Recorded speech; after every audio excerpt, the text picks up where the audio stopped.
The smiles. She had the biggest heart. The laughs. She was just a very spunky little kid. The lives of two young sisters. They were sweet little girls. Memories Cristin and Katie Grubbs' mother thinks about each day. It's still very, very hard to believe, even though you know they're not here.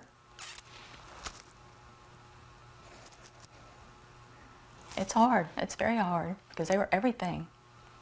They were my whole life. Two young lives, now marked by two crosses on the side of a highway.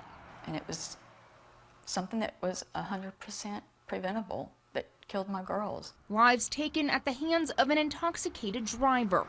Sandy Grubbs is working to keep behind bars. I don't think that's a lot to ask for her to serve her full sentence.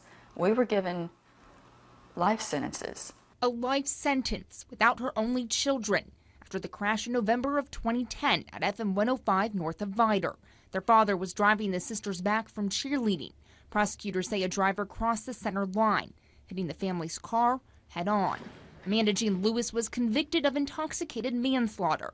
A judge sentenced her to 2 8-year prison terms to be served back-to-back for the collision that killed 12-year-old Cristin and 11-year-old Katie. I mean, it's not even the same amount of time that they spent on this earth. It's nothing. Now, nearly 4 years into her first sentence, Lewis comes up for parole this November. If granted, she would start serving her second 8-year sentence. Grubbs is fighting it. I mean, Cristin and Katie doesn't have a voice in this. They don't get to tell everybody what they saw in the last minutes of their life, what they felt in those last minutes. No one knows because they're not here.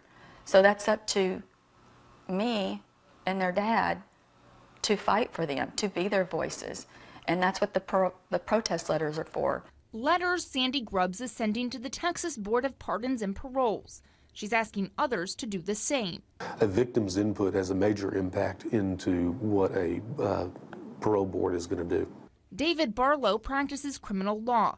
He's represented both victims and defendants. It's extremely unusual on stacked sentences for someone to be paroled on the first sentence. According to a spokesman for the Texas Board of Pardons and Paroles, out of more than 77,000 parole cases that came up last year, the board granted about a third.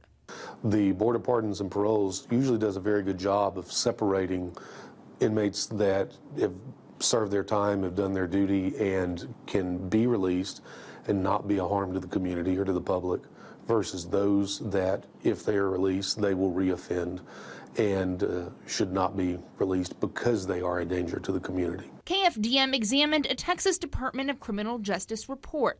The state monitored inmates for 3 years after their release from prison. The report found about 1 in 5 were reincarcerated in 2009, 2010, and 2011. About 20% who failed to take advantage of a second chance. The chance Sandy Grubbs says Cristin and Katie never got.